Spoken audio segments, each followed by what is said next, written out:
What's up guys, and welcome back to another episode of Career Mode. This is episode number 143.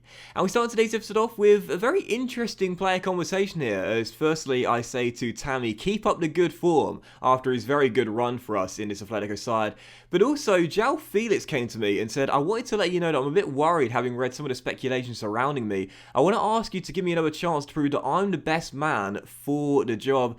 And I really didn't know how to respond to this, to be honest, because at 93 overall, he actually turns 94 now as we begin November. So 94 rated, one of the very best players in the world. Let's take a look at our fixtures for the month of November. We've got Levante at home, then Benfica at home in matchday 4 in the Champions League, Villarreal away from home, then Rayo Vallecano at home. Those are our 4 games today. And then we've got Dynamo Kiev and Eibar away in our final fixtures for the month of November. Right now, 10 games into the season, as you can see, we're currently sat in 4th place, already 2 defeats to our name, but as we're 6 points behind Real Madrid and 3 points behind Bilbao and Barcelona, still a long way to go, still 28 games left in the season, so lots of football still left to play, even though we are 6 points behind the league leaders right now, but I'm not too worried right now. I still believe this team could catch up to our Madrid rivals. But yeah, for João Felix, I was really surprised about that, because yes, as we've seen in the recent games, Tammy Abraham has stepped in and been absolutely superb. He's got 2 goals in the Champions League, as we know.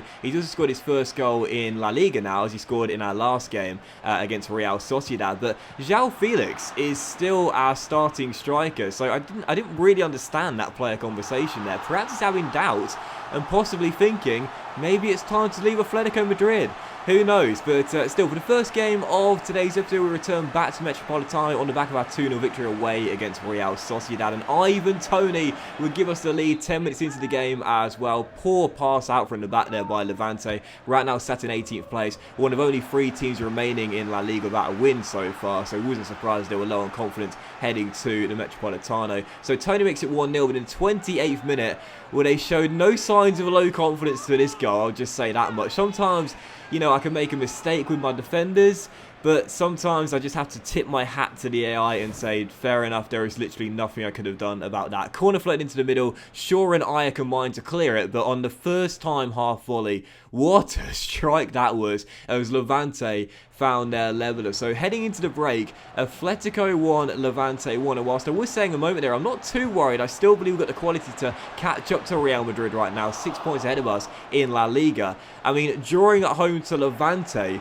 who right now sit in 18th place, that is not going to cut it. So in the second half, we need to get ourselves back in front, and once again, 12 minutes after the restart, we were gifted the goal. Levante trying to pass out from the back all game long. A couple of times they've got it wrong, and on both occasions we punished them. Trying to play out from the back, Palacios intercepts, rolls it through, and who's there to get the goal? João Felix. Drama surrounding Felix. Is he going to be leaving in January? Well, I certainly hope not, as he makes it 2-1 there and restores our lead. And with 7 minutes to go, we would wrap up the point and make it 3-1 as his strike partner bags his brace and makes sure we get our 2-goal cushions. I can go off the bench, storming down the right, drills it across, and Toney simply could not miss with the open goal from about 6 yards out. So final score 3-1 to Atletico. Not our best performance, to say the very least, against a side right now still without a win in La Liga in their opening 11 fixtures, but a win's a win. And you know, I must say, I've said a few times before and I'll say it again, it just goes to show you how difficult this patch is. If you guys haven't played on patch 1.13,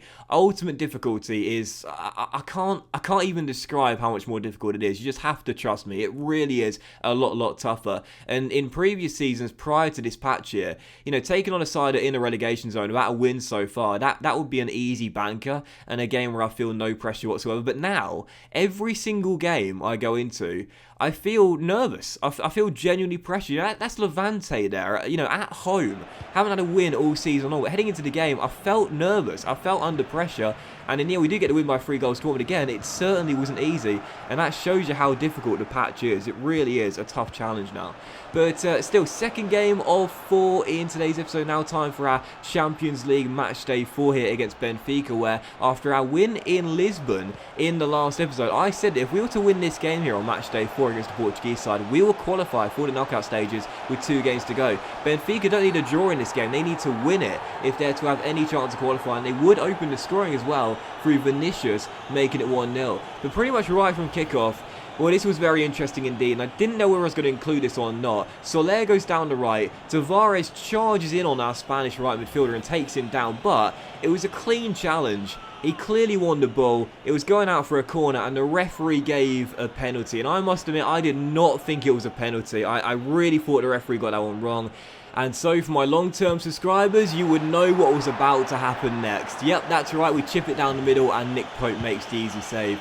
In my older career mode saves, which is what this series is supposed to be just like as well, we would always, if we won a dubious penalty, do one of two things. Chip it down the middle for an easy save for the goalkeeper. If he chooses to dive one way, then we get the goal, and that's fair enough. But normally, he stays down the middle, or we would just miss it intentionally and give ourselves a very slim chance of scoring from an unfair decision from the referee. That's what we do for this penalty as well. Chip it down the middle, and Nick Pope makes the easy save. But funnily enough, right from that, we won it back. João Felix has another go. Pope makes the save from the corner. Tammy Abraham continues his fantastic form as he gets his third goal in the Champions League and becomes our top scorer in Europe so far. So Atletico 1, Benfica 1. We might miss the penalty intentionally, but we get a goal pretty much directly after that. So Atletico 1, Benfica 1. We're back on level terms courtesy of Tammy Abraham's 4th goal in 5 games. Tammy right now is just on fire. And in the 63rd minute here, a chance for us to go 2 goals to 1 up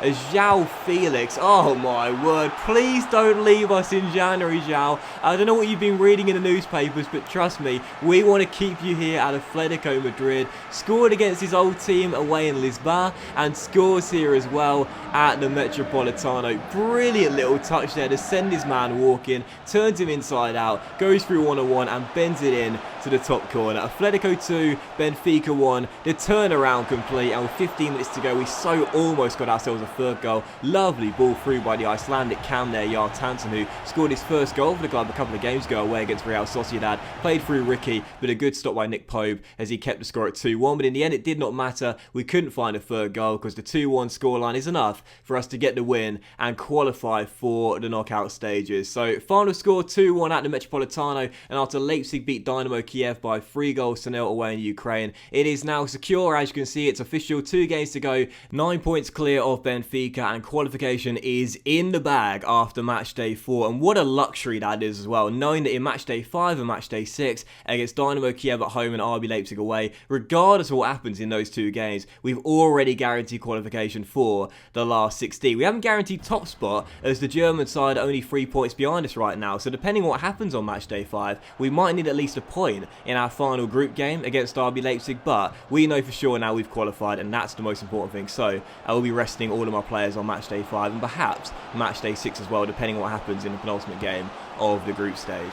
Still, for our 3rd of 4 games in today's episode, travelling away from home but returning to matters in the league as we will take on Villarreal away from home here. And what a start as well, just 5 minutes in. Mikel Oyarzabal, he's been quite disappointing to start the season off at Atletico, gets just his 2nd assist of the campaign, but really, it was all about Ivan Toney. Chips it to the shocker, lovely ball row around the covering defender, and a great finish as well by our number 9, who scores goal number 9 as well. And I love the celebration as well from Ivan Toney there, a little bit cheeky there, holding his back, saying it's causing him grief because he's getting tired of carrying all his teams. Goal number 9 makes it 1-0 to Atletico, and in the 30th minute, Barry Walsh! Barry Walsh! Oh yeah, baby, 30 minutes in, it's his 1st goal in an Atletico Madrid shirt. Barry Walsh is off the mark as the Sheffield United boys get our first 2 goals in the game. Give João Felix some credit here as well, because he won't get credit with the assist for the goal, but he dummies the ball through his legs as Palacios was rolling it to him because he knew Barry was behind him. The Northern Irish midfielder takes a touch, gets it out of his feet, and oh, what a strike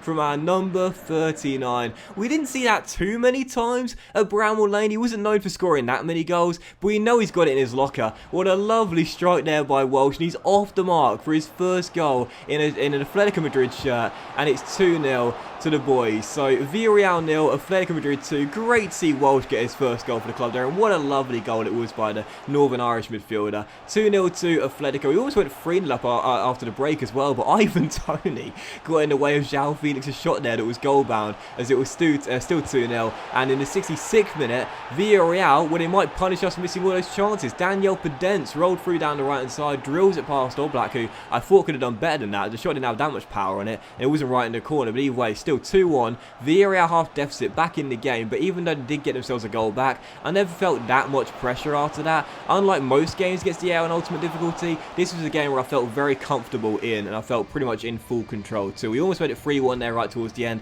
Sadly, couldn't restore our 2-goal cushion, but in the end, it did not matter too much as we still got the win by 2-1. Dominated possession in this game, had so much of the ball, and played really good football. Should have won the game by more goals, really, but in the end, 2-1 was enough for us to get the win and get a big 3 points there. So, final score, Villarreal 1, Atletico Madrid 2, and great to see the Sheffield United boys get the goals as well. First, Ivan Toney with goal number 9 in La Liga. You know, he heard me talking about João Felix at the start of the season. I said it in the last episode. He's got a point to prove, Ivan Toney. I said João Felix could probably win the Golden Boot this year, and Ivan said, Gaffer, have you been blind for the past 4 years? Bloody hell, mate, I've been a goal machine. I've got 4 straight Golden Boots. I'm the top scorer in Europe, baby, not João Felix. So, yeah, Toney with a goal, and then Walsh getting his first was nice as well in a big 2-1 victory there. And a great way to head into the international break as well. Like, you always want to go into an international break feeling good about yourselves. And that's exactly what we did there with a big 2-1 victory away against Villarreal. So,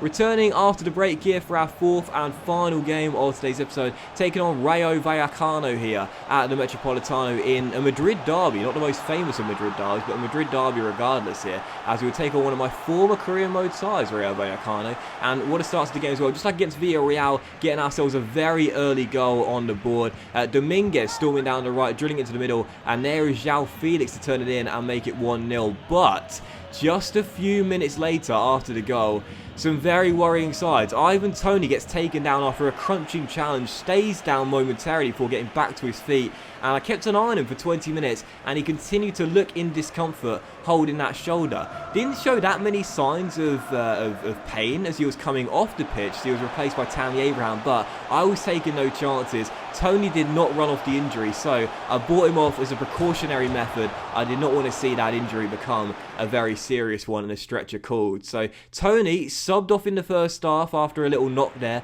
and right before the break, João Felix almost got his second goal of the game, and how unlucky was that? He hit both posts with one shot as the goalkeeper caught the rebound, and it was still 1-0. But really in this game, it was all about João Felix. And if we are to win the title this season, well, I'll say this right now. We need João Felix to stay, and we need João Felix to score, particularly if Ivan Toney's injury turns out to be a serious one as well. I don't know what the speculation is surrounding him right now, but he's one of the best players in world football, and that's goal number 7 in La Liga too. João needs to stay at Atletico Madrid. I don't know what that was about at the start of the episode, saying he's worried about the speculation, but he needs to stay. He's just signed a new 5-year deal, and he needs to keep on scoring as well. It's goal number 7 for our number 7 as he makes it 2-0 to Atletico Madrid, and with 5 minutes to go, as Tammy rolls him through, he prods it into the back of the net, but the flag's up on the far side, and he's denied the hat-trick and the match ball by the linesman's flag. But regardless, his 2 goals do see us win the game by